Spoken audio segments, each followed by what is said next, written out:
ไปถอกไปก้นเนี่ยเต็มตาหนึ่งเลยไปถอกไปก่อนสเก็บพักตำดิ้งพักบวบไปพระเท้าตู้พระเท้าเอ้ยเมื่อเช้าลงมาเก็บถั่วนี่นี่พระเท้าว้าตกไปนิดเลย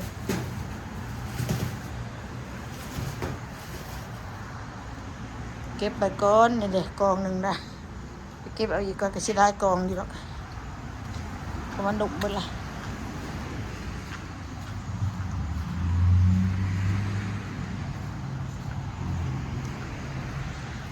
มาพี่น้องมาเก็บบักชะลอยซอยกัน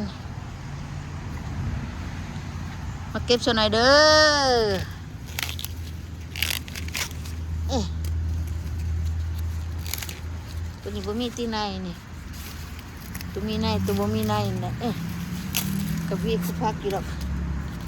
ในมันหักบักชะลอยก็เป็นอย่างสิพักน้อย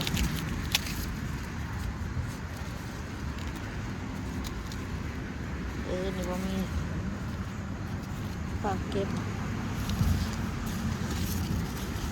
มันจะสีก็ไม่มีเว้ยจังเลยนี่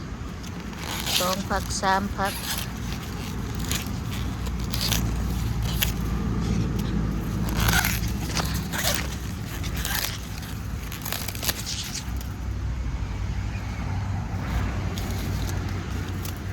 เก็บไปกองไปก่อนเพราะท่านในโต๊ะมันกองไปก่อน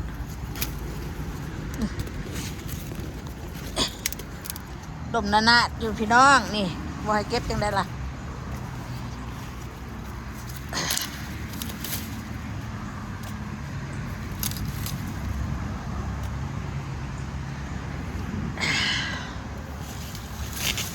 พักหน่อยก็มีพระมีในเบิดได้พี่น้อง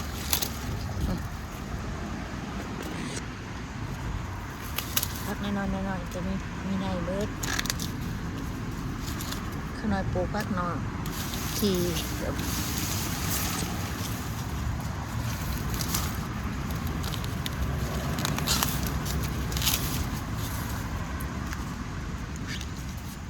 หน่อยขั้นบอนั่นนะพ้นโต๊ะคือสีนะเพิ่นสีออกอันตัวนี้เป็นช่างก็เป็นออกงอกหมดจ้าด่ะขั้นบอกเก็บวันนี้นะปืนมากกะสิตกใส่หมอใหญ่ๆไว้พี่น้องเนาะต้นหน่อยก็น้อยนี่ขอหลอกแค่ได้ก็มีในรถโอ้ย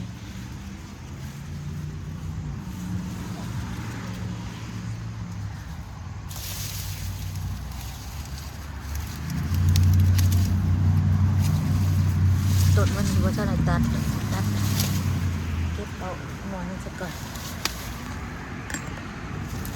เดี๋ยว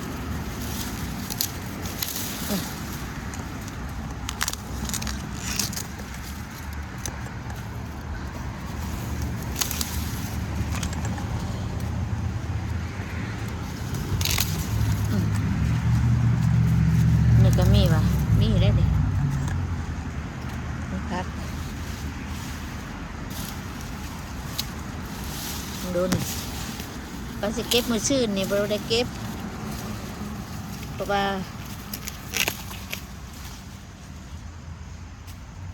อันเช้าวันอาทิตย์ก็บ่ได้เก็บย้อนยัง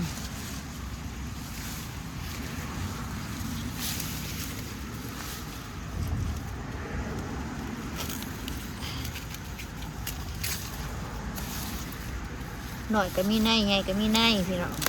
อันนั้นก็เก็บเอาไว้เลยหน่อยไงก็มีในเบิดมี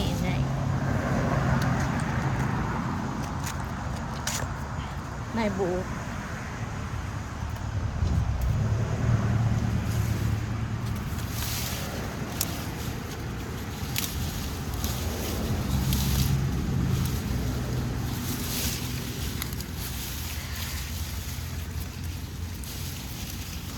โทษด้วยพี่น้องเกาะมันจะตีงแน่เพราะว่าฮักปักชะลอย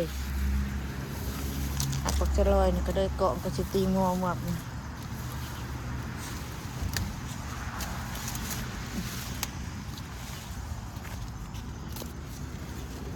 นี่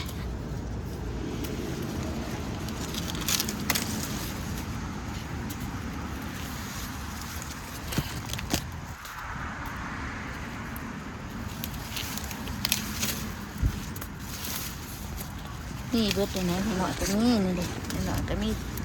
พักนี่ยังเด็พี่น้องเด็ได้จะว่าไปลมแห้งจะว่าทำอื้อคนฮักเลยโอ้ย